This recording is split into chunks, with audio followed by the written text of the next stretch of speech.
Να σας δείξουμε λοιπόν πώς είναι dual coil. Εμείς θα το πάμε από την ανάποδη μεριά λοιπόν. Εδώ είναι πάνω τοποθετημένη.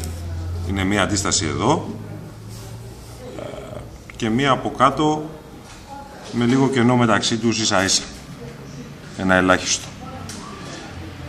Λοιπόν, εδώ είναι η μία και εδώ είναι η άλλη. Δεν είχα καλώδια για να κάνω το βίντεο της υψηλής ανάλυσης του iceberg, οπότε θα πρέπει να σας το δείξουμε έτσι. Λοιπόν, τι βγάζουμε λοιπόν? Να δούμε τα σύρματα λίγο.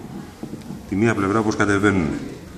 Στην ουσία στρίβουμε λίγο πάνω εδώ, τα δύο σύρματα μεταξύ τους και κατεβαίνουν δύο σύρματα, όχι ένα, και πιάνουν εδώ πάνω. Λοιπόν,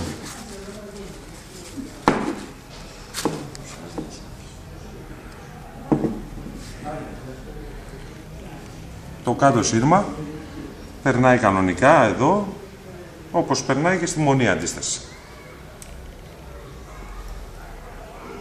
Ας την ξετυλίξουμε λοιπόν, να τη δείτε. Να τις οι δύο μαζί.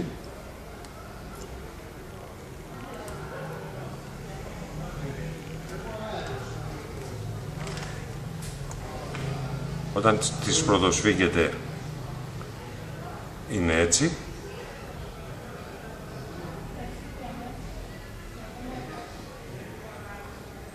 Οπότε τώρα να τις βγάλουμε, να τις δείτε και ανοιγμένες.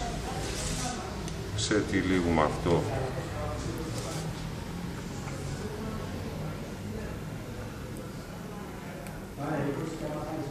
Αυτά τα δύο σύρματα. Όπως βλέπετε εδώ από τη μία μεριά έχουμε απλά στρίψει δύο σύρματα κανονικά πάνω στην αντίσταση. Από την άλλη όμως είναι δύο σύρματα της τάσεως πλεγμένα σε ένα χωρίς αντίσταση. Εδώ. Και στην ουσία γίνεται αυτό. Σαν ένα ύψιλον. Αυτό το πράγμα έχουμε. Αυτό είναι μία dual coil. Ελπίζω να βοήθησα.